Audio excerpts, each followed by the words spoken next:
Hello, this is Tommy Lovett, back again with another video, but this time it's a little different. You see, I like the idea of playing tabletop role-playing games, but I don't really know any people to play with, and I think the idea of being in a social situation to be a bit stressful, so I don't really like to play with groups. But I found a way, thanks to some guides and some supplements, to play these kinds of games solo. So that's what we're doing today. As you can see, I have my board here. We're already set. There's a bunch of Kuatoa and our free adventurers and an NPC. So yeah, let me just give you the lay down of what exactly is happening.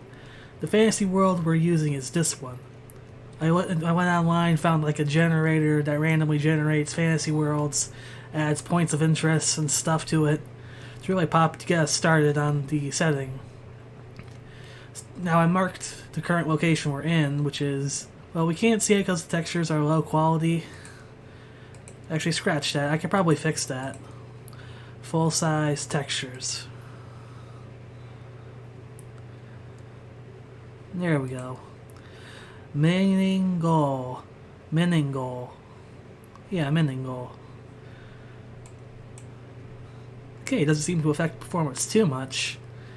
So yeah, we are in the town, we are in the world of Inaria, in the town of Meningol, marked by the red pond I have there. As you can see, it's quite a massive world for us to explore, but I don't really know if I'm going to use all of it. I'm not even sure if I'm going to completely use all of it, but we're going to try today. Now we have ourselves our free NPCs here. Sorry. The system I am running is Savage Worlds, which is a generic role-playing game engine that has quite the fun combat experience, from my experience with it. Basically, it uses like a deck of 54 cards, using the jokers for special things. I got my setup here. I have all the tokens I need, the free character sheets. Dorn Highwall, Amber Shard, Ray Quicksilver. 2 of them are magic using, one of them's just generic bowman. And what I'm going to use to help me play solo is a solo engine. I have the Matey Uppy Namey emulator, or Noon emulator from short. And basically I'm going to use this Oracle system to answer questions normally the GM would answer, to kind of generate randomness for us by using a D6.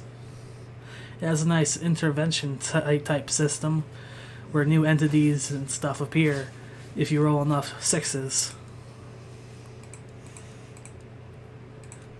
So yeah, let's get started. We are in the town of Meningol. We generated a town map using software similar to the ones that got us this map here. So yeah, we're in the town of Meningol. I think I'm getting used to saying it. And we are in the inn of the Pilgrim. And hold on, let me check the notes. It's gotta be around here somewhere. Okay, setting, campaign guide, there it is. You probably won't see it because I'm only recording the game. But I went and got like another random generator to give us a campaign guide. And the local inn is the Pilgrim and Tankard. We are here meeting up with Sane Dini, a female dwarf who has stolen a magic sword from what I'm going to assume the Kuatoa. Which is why the Kuatoa, fish people basically, are here attacking. They want to grab the sword and possibly some prisoners as well. So, yeah, the Kuatoa barge in and start wrecking the place, looking for the sword. I believe there should be some more NPCs here. Innkeeper. Let's make this a green one. Yeah, the innkeeper is under attack. Let's put in another civilian. This is the bartend Tender. I think that's how you spell it. So yeah, the Kuo-toa are attacking with spears, swords, spears, swords, and nets, as well as maybe some man catcher stuff. They just go barging in, attacking. They're already kidnapping the innkeeper of a net. No! Help! Someone! Oh my god, this is gonna be so cringe, but I'm already loving it. Tommy Lovett is loving it. So yeah, as we are discussing, apparently we were supposed to be given the sword. Actually, I don't know why we're here meeting San Danini. Let's ask the Oracle. Now, you see how an Oracle tends to work for people unfamiliar. You basically answer questions like yes or no with like dice rolls. We have on our Oracle table in the Matey Uppy Name Me Emulator, we have a series of varying yeses and nos with some exceptions in between. So let's ask our first question. Are we meeting up with the Sane Danny? Yeah, Sane Danny. We're meeting up for a reward for a previous quest, right? 4. Yes, but it seems that she did not tell us that the sword belonged once to the Kuo-toa, hence why they're attacking right now. So let's get started. Dorn Highwall thinks it's appropriate to help out the shopkeeper, the innkeeper, and makes his way over there. There he is, ready for battle. Ambershard is a little weary, but moves ahead anyways. A little worried about how the situation will fare, but still confident enough in their magical abilities to be able to fight. Ray would just rather take the sword and get out of here, but seeing as how his one exit is being blocked by the Kuo-toa, he decided to go ahead and fight anyways. Not that he likes it or anything. Yeah, these characters don't really have any super detailed backstories to them, but they all have their own archetypes. I made like a cleric, a mage, and a ranger, archer, rogue type of character. So yeah, I think we're about to have our first combat encounter. Now, is Sane Danny gonna stay? Where's she gotta go? Let's roll again. 4. She stays, but she is going to hide. She is going to hide very much behind the bar tables there from the Kuo-toa, because they are definitely after her for stealing their magic sword. So yeah, let's begin the combat encounter. Now, the thing about Savage Worlds is combat works a bit differently. I won't explain everything because I think it's better to just show you rather than just, do it randomly. But you use a deck of cards to decide the turn order. I'm going to give one to the Kuo-toa, and I'm going to give one each to to the free characters here. I'm going to do this like this. Yeah, like this. These are the character sheets for each of the characters, but I also did some description altering. Like, if you go over one of them, it'll show all their stats and stuff for their current level. I'll have to update these as they grow in level, if they grow in level. I'm not sure if I want to make this like a one-shot or something. This is all a bit of an experiment for me. I'm not even sure if I'm going to make a whole video about this, but here I am. Alright. So yeah. The Kuo-toa. Okay, it seems Ray Quicksilver is going first. Let's get started. Okay, measure movement. Okay, first things first, he's gonna try and shoot one of the Kuo-toa. His bow, if we can open up the...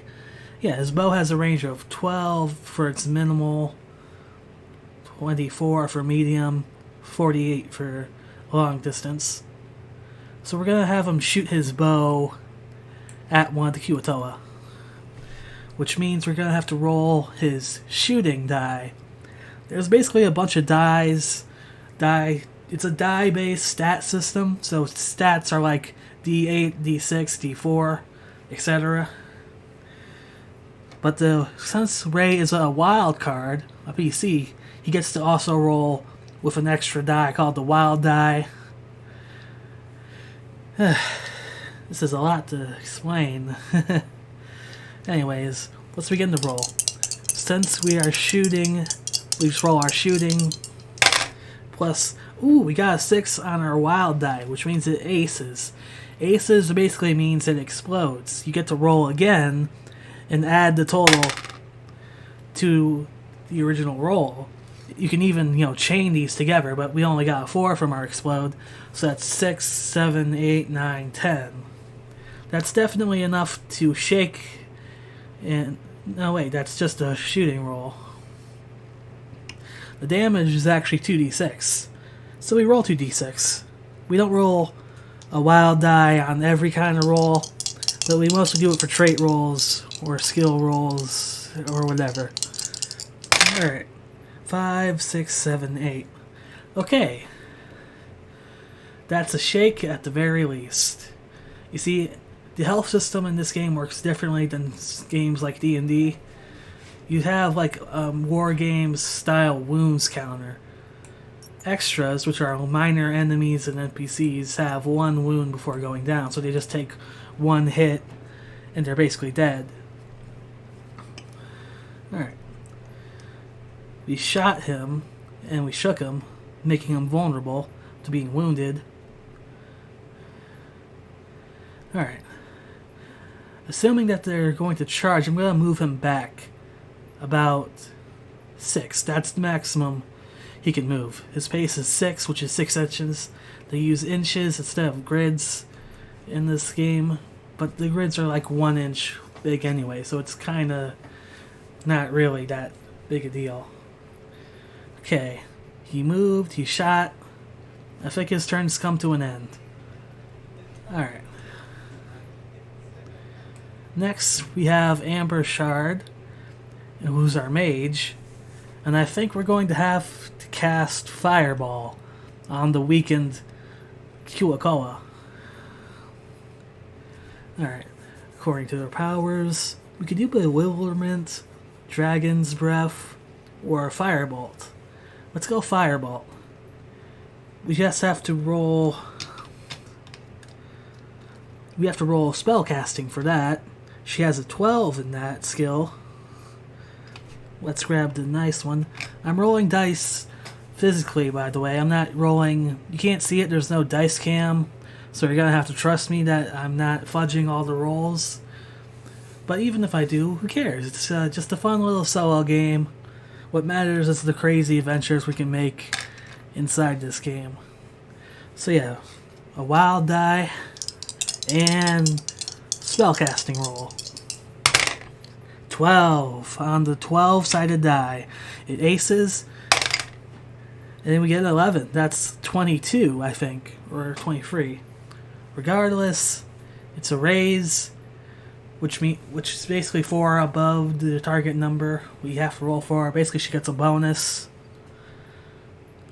Oh shit! I forgot to check. Her smarts are 12, so she should be able to hit it. Yeah. Now let's look back at the power.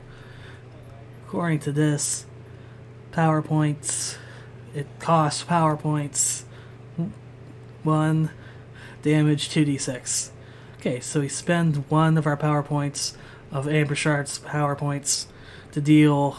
Let's see, is she in range? Yeah, she's just within range to cast Firebolt on that shaken Kuakoa. So we just do 2d6s in damage. Ooh, only a 4. I think the Kuakoa resists it because I'm expecting it to be about 5 toughness. There's no hard stats for these enemies.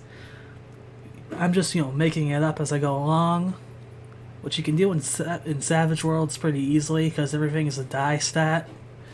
So you can just think, I expect this enemy to have this stat, this die stat in their stat or whatever. Anyways, her fireball doesn't do enough damage to yield any results, so that's unfortunate. Taking a cue from Ray Quicksilver, Amber moves her maximum pace of 5. She's a halfling, or half folk. Dorn is our dwarf, and Ray is our human. Alright. Dorn, I think... Oh, right. I think Dorn goes next. Alright. Yeah, Dorn Highwall goes next. Okay, let's see what skills he has. He has a large seal skill. He has himself 10 parry, fighting, running die 4, blah blah. Okay, I think we're gonna go and attack them directly. But since we can't actually reach them with our movement, I'm gonna decide to have them go into defense. Now, we have these tokens, which thankfully explain the effects of each particular status effect. Parry +4 until beginning of next turn, cannot take actions, cannot run. So he's holding his ground right in the middle of this hallway, because he expects the Kuo-toa will move forward and attack our friend, the female dwarf, for their magic sword. Alright. Let me just get the card and put it here. Now it's the Kuo-toa's turn. These two... Okay, this Kuo-toa is gonna capture this NPC and start taking them away. Oh shit, we didn't activate the... We forgot to activate measure movement for these ones, sorry. As you can see, I'm using Tabletop Simulator for this. It has a lot of nice features I wish were present in other tabletop elements. Like, for example, we basically get NPCs, real 3D miniatures, which I really like. You can download a bunch of things. You can do 2D miniatures just by taking an image from online. Because, I got this image here from the Dungeons & Dragons wiki or something. So yeah, we could just add new enemies and stuff like that, whenever, which is pretty awesome. But yeah, this guy kidnaps this particular innkeeper, and I'm guessing they're gonna move a whole 6 points. So yeah, that's one kidnapped NPC. Maybe that'll be a quest later on. Maybe it'll just be dead. Who knows? Alright, sorry. This Kuo-toa is going to have to make a spirit roll to recover from being shaken. They can't do anything when they're shaken. So, let's do this. 4. Okay, he unshakes himself in time. He looks at the direction where he got hit from and goes, "Rawr!" Basically calling, and moves forward toward Dorm to attack. I think he's barely... Well, he's not in the range yet, but he's close. He is not happy. Rawr! Rawr! This is fun. And his buddy follows suit. Maybe they'll get a gang up bonus or something, who knows. Alright, we can't move both at the same time. Let's move them both like this. I'm guessing they're gonna be like 6 pace. Yeah. 5 here. 1 here. Sorry, I'm a bit of a perfectionist. Alright. Let's move this guy here. And I think that call ends the turn, I guess. Now we end the round. The Kuo-toa are crowding up the hallway. Dorn is still defending. Okay. We have Amber Shard's card. Sorry, I'm trying to make this as fast as I can. We have Amber Shard, Quicksilver, and Dorm. Okay. Oh yeah, I forgot. Basically, turn order is decided by suits on a deck of playing cards. basically, yeah, it decides who goes first. Now I'm going to give the Kuatoa another turn. They have 6 of spades. But since Ray has a 7 of diamonds, he goes first. Okay, is he within range to shoot? Yes, he is. Okay. I'm going to have him do another... Actually, scratch that. Can he aim? I have to bring up something I've been missing. Because I do have one piece of useful information to have in this game. I'm opening up a file right now. Combat and chase, quick reference. Because I'm running the Savage Worlds system.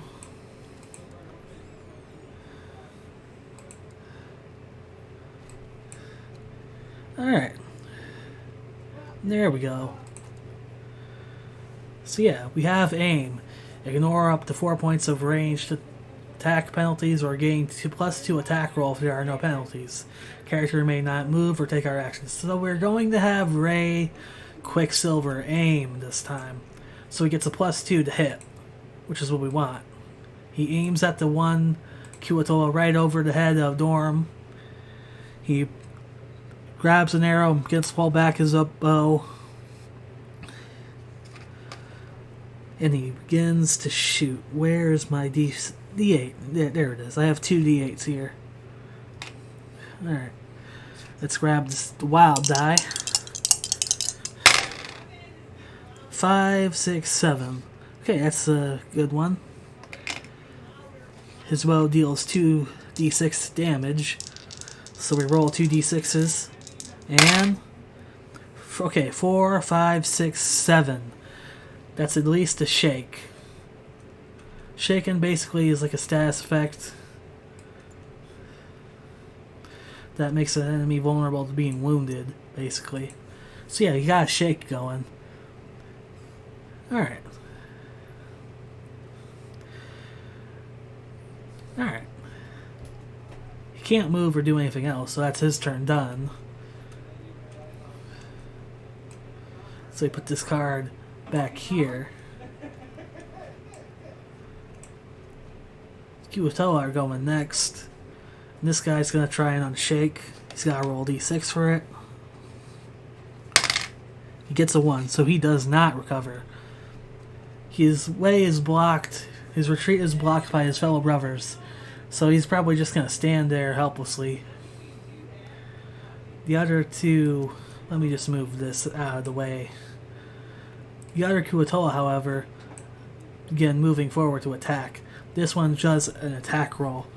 Now, since it's an extra and not a wild card, it doesn't get the wild die. But they can do explodes. And he landed on a 1. He can't even touch Dorm. Dorm is undefeatable.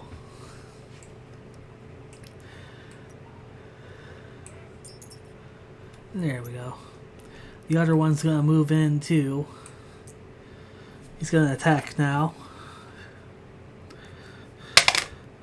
Gets a 5, but Dorm's parry is too high for that attack to land. It's basically 14 because of defend, but it's usually 10. The other Kuatoa move in, clamoring at the hallway, trying to get through. All while their other Kuatoa brother kidnaps this poor innkeeper. Help! Help! Ah!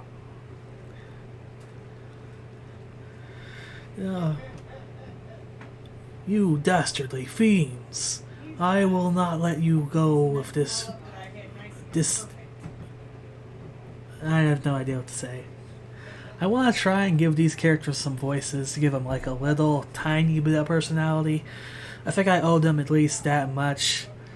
But really, I just mostly did this because I wanted the party of typical fantasy adventurers. Alright. The Kuatoa's turn is done.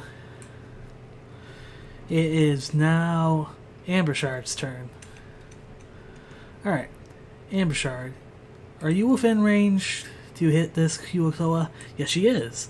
She is going to use yet another of her power points to shoot a firebolt. She's going to roll her spellcasting skill, which is a d12 if I'm correct, and her wild die. We got a 5 on the wild die, and a 1 on the 12 die. Okay, we just have to roll damage now. 2d6s. Does it connect? Ooh, we get 9. The 6 and a free. The 6 explodes. Okay, we get 10. That is one dead fish person. Ah! And he's dead. Excellent shot, Ambershard. My pleasure. Oh my god, I'm actually going to voice these characters. Oh my god. A part of me wants to say this is cringe and stop it. Another part of me is like, no, commit to it. Commit to the nerdiness, you stupid son of a bitch. Alright. That's Ambershard's turn. Oh, actually, she can still move. The Kuatal are gonna be approaching rather fast. I guess she's just going 4 here and 1 here. They have reduced move range because of their being small folk. This one's a small folk. This one's a small folk. Well, he's a dwarf, but they're small folk all the same. Ray's the only one with default speed. Alright. Alright. Okay, Ambershard's turn is done, so now we only have Dorm's turn left. I will smite you in the name of the holy god. Ah, shit, forgot the name of the gods in this thing. Okay, according to my religion section, Lyra the Creator. That's the god that Dorm follows. In the name of Lyra, I shall purge you fiendish monsters. Alright. Dorm is going to do a melee attack. His fighting die is a d10. So we pick that up in a wild die. Gonna roll that up. A 6. Okay, we get a 6 on this one. I'm expecting our parry is about... What's the default parry? Default parry was probably 4. So yeah, he definitely clears it. Either 4 or 5. Okay, now he's dealing strength plus 8. Strength plus d8. His strength is another d8. We have 2 d8s here. We can make use of that. Alright. Damage roll. 5, 6. Okay, he shakes it at least. He makes it open for attack.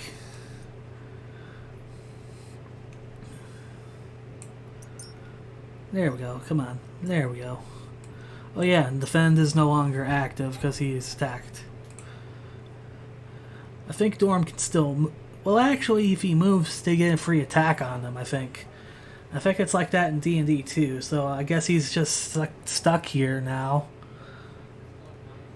But that's fine. He's fighting where a warrior belongs, in the thick of the conflict. Alright. Okay. That's Storm's turn done, and that's another round complete. Okay. 1 for Ambershard, 1 for our archer, 1 for our dwarf, and 1 for all the Kuatoa. Ooh, they got a face card. But Ambershard gets a king.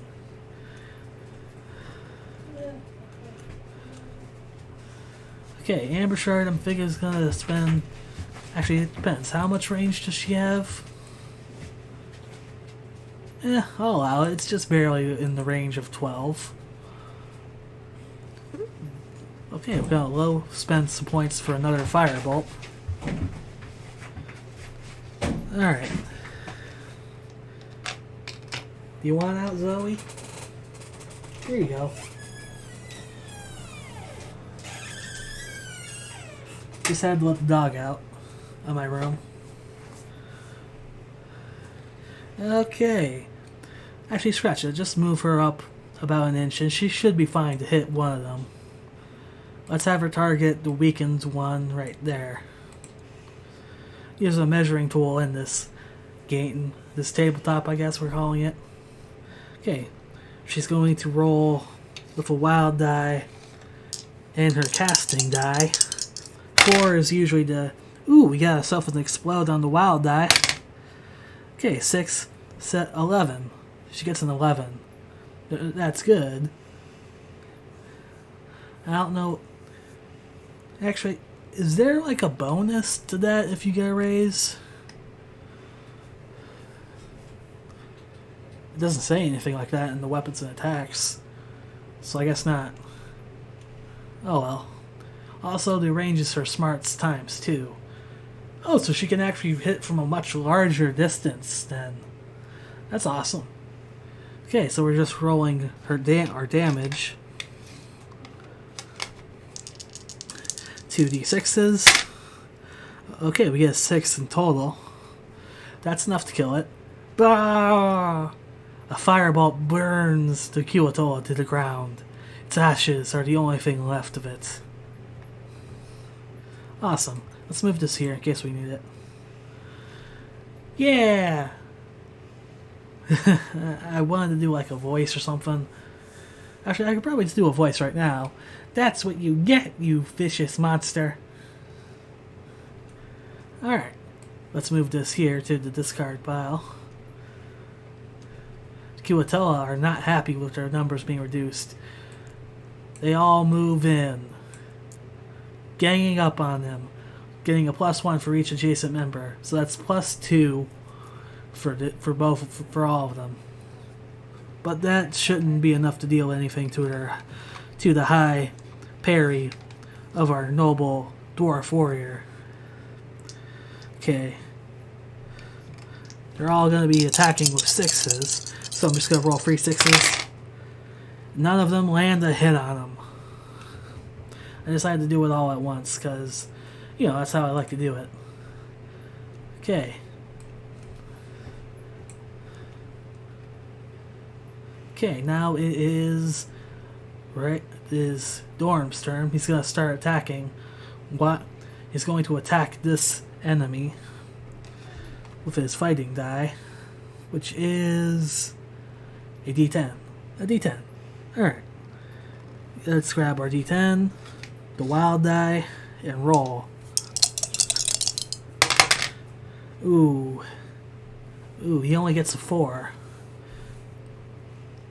I think he actually misses this one. Well, he misses. I guess he's just gonna defend. No, he can't take actions and then defend. I think he's basically screwed in this one. He's just standing there. What a shame. Okay, now it's Ray's turn. Ray doesn't have any fancy powers, but he does have aim, which gives him +2 to hit. Okay, what's the die for his shooting? A d8. A d8. Alright. Alright. Let's roll a d8 and a wild die. Ooh. 4, 6, 4, 5 on the d8. 2 on... He barely passes it. It definitely hits. Now we just have to roll damage. Rolling, rolling, rolling. 5 damage. That's enough to shake it, at least. Ah! Ooh, chunk! An arrow. Right into the body of the Kuo-toa. He aims, so he can't move or do nothing, so he's just hanging back while Dorm effectively funnels them into the hallway. Oh yeah, and they're still kidnapping this one. I think I already did that. Yeah, I think I already did that. Okay, let's continue. 1 for Ambershard, 1 for Ray Quicksilver, and 1 for Dorm Highwall. And a card for the Kuo-toa. Ooh, they get an ace, a spades. An ace. They get an ace, so they move first. The Kuo-toa here is long gone with the innkeeper. He is effectively out of the game, and the innkeeper has now been kidnapped. Help me! Oh my god, I can't believe I'm doing this. It's fun, but I don't want to stop.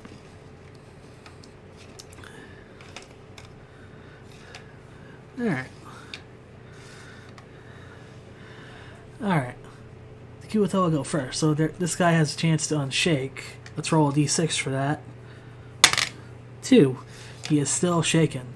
He begins to retreat, which makes him open to a free attack from Dorm, I think. Not so fast, Kerr. You will not escape so easily. Alright. We got ourselves a D10 for fighting, a wild die. Dun, dun, dun. We got a 4. I think it's like 5 toughness, so I don't think it hits. Drat. I couldn't land a decisive blow. Plus it has reduced pace, so it moves only as half as fast. These Tilatoa are ready for action. They get a gang up bonus of 1 because there's 2 of them right there. We're going to roll both of their attacks. Let's say they attack wildly, just to spice things up. Ooh, they both attack wildly, but none of them can land a hit. That could beat Dorn's high wall parry of 10. Alright. There is vulnerable. And plus they're now both vulnerable because they used wild attack. That's an actual option you can get in the game. And it can be done by players as well, but I don't really recommend doing it in a group because you'll be vulnerable. The actions against the targets are made at +2 until the end of her next turn. Does not stack or drop. Alright. Alright, so that's the Kyotoa turn done. The Queen's turn is next. Ambershard is going to cast yet another spell. Now down to 6 power points. She fires a firebolt directly into that enemy over there. I see you trying to escape. Not so fast. Okay. Wild die plus spellcasting die. 11 on the 12 die. 1 on the wild die. Alright. So that's definitely a hit. 2 d6s for damage. Let's roll them. Ooh, 4 and a 6. Okay, so that's 10 plus 14. Oh, he is dead for sure. Blar! Blar! He gets blasted back away, right into the wall. Ashes are all that remains of him. Let's move this here. Yes! I got one! That she did, that she did. Okay, now it's Dorn's turn to fight. You've made a terrible mistake, Kerr. I smite you. Okay, he's got a fighting die of 10.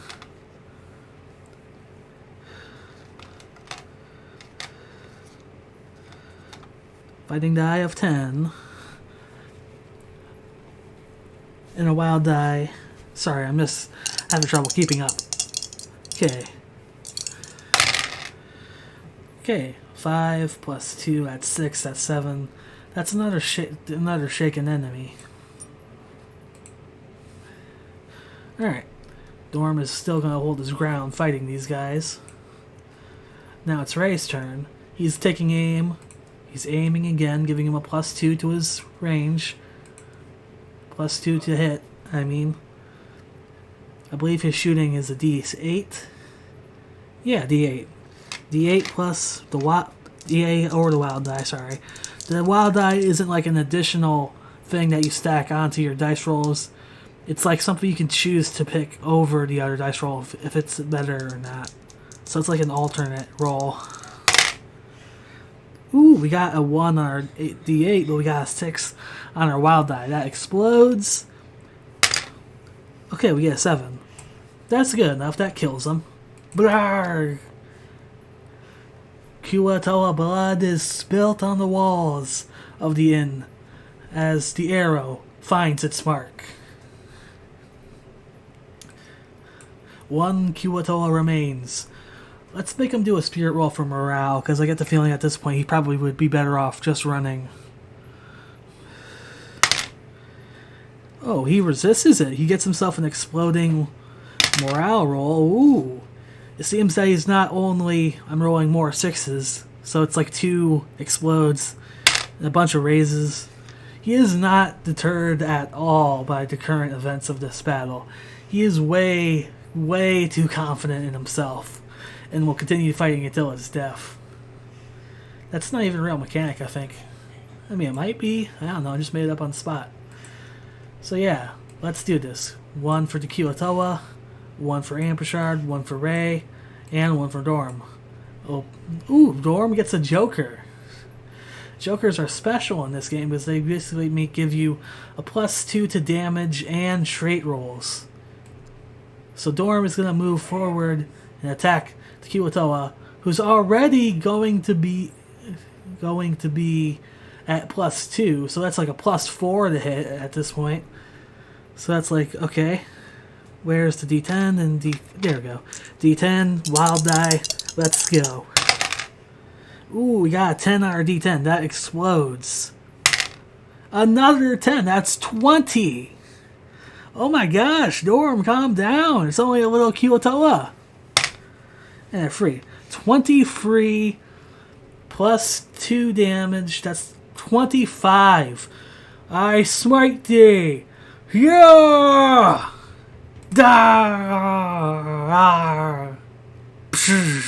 He explodes. Nah, just kidding. He's just dead.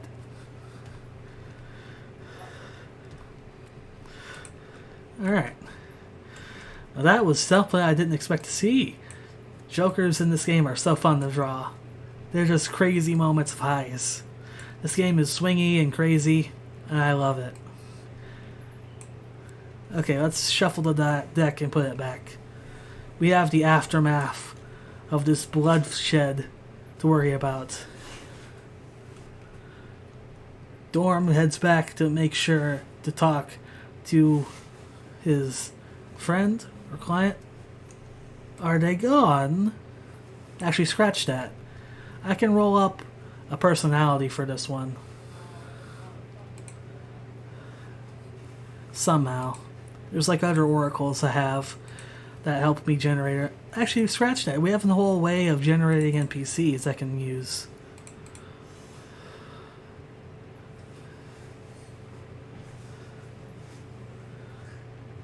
There we go. I'm using Une, the Universal NPC emulator, another solo gamers toolkit thing. So yeah, let's give her a personality. I'm going to roll on the NPC table to give her a personality. It'll randomly generate one. And to do that, I need 2 of my D10s, which are going to act as percentages from 1 to 100. Okay, we got 69. 69. Pious. What does pious mean? Google. Religious. Devoutly religious.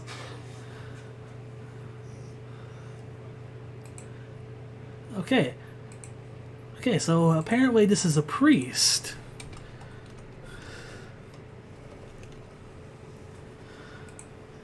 Oh gosh. Oh gods, please tell me that they're gone. Looks like they're gone. What happened? Why? Kuatoa don't normally attack people out of the blue. I believe something is up. Tell me, Sane, Danny, where exactly did you obtain this enchanted artifact? The sword? About that, I may have picked it up from a local Kuatoa encampment, but there were no Kuatoa around, so there was no way they could have known it was gone, right? Sani, the Kuatoa clearly knows that you have their sword. So let me get this straight. You just took a sword from a Kuatoa nest to act as our reward for our last job. Typical. Perhaps returning the sword will calm these beasts? Are you crazy? Those things will be all over us. Even if we give it back. Hey! Forget about the damn sword. We lost our innkeeper. Oh, we have? Oh, gods. There's no telling what the Kuatoa are doing to them. I'm sorry if I just didn't think they would notice the sword was gone. But I don't know much about Kuatoa, but it seems they care enough about their artifact to know that it's missing. Honestly, I think you should have just paid us in gold. Pawned off. Honestly, I still say we should just pawn off the sword and just take our gold and run. We can't just abandon the shopkeeper to the innkeeper to his fate. There's no telling what the Kuatoa will do to them. We must find them. But how? Well, we have someone who's an expert, apparently, on sneaking around Kuatoa. Wait, what? You're not seriously suggesting I be dragged into this? You won't have to fight a single one. We will keep you safe. We just ask for guidance. And it's better pay, hopefully. Not now, Ray. Payment will come later. And so ends the encounter. So yeah, the Kuatoa have kidnapped... Well, one Kuatoa, the last survivor, has kidnapped the innkeeper for some nefarious purpose, no doubt. Is there any areas nearby this Kuatoa could have gone to? I should look up some rules for Hexcross, because there's definitely rules that lets you move across in a world as big as this. Let's just, screw it. Let's make one up. I'm going to make another pawn. I'm going to set it up right here.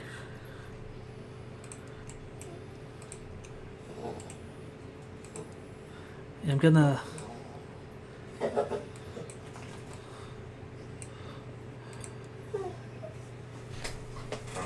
What are you doing, Zany? The dog's currently messing around in my bed. Like, we have two dogs. Zane is one of them, Zoe's the other one. Zane's the one still in my room. Isn't that right, Zany? You being good, Zany Doodle? So, yeah. Alright, right. The task at hand, Okay, I'm going to unlock this one. Shrink it down even further. Lock it. Kuatoa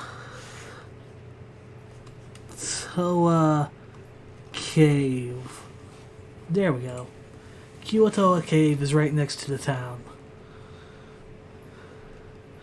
So our free adventurers make off to Kuatoa Cave. I don't have any better names for it, so I guess we may as well call it Kuatoa Cave. So yeah, they go off, they leave this place in search of the innkeeper, because this is their favorite place in the... Actually, I think they're just doing it because Dorm says so. They usually just follow what the Dorm says. And it's an easy job. They can easily get paid for rescuing him, by someone at least. So yeah, they leave town. And I think this is a good place to... Actually, how's my recording? Oh, it's been 49 minutes. Okay, I think this is a good place to leave off. Let me just write it down in the notes.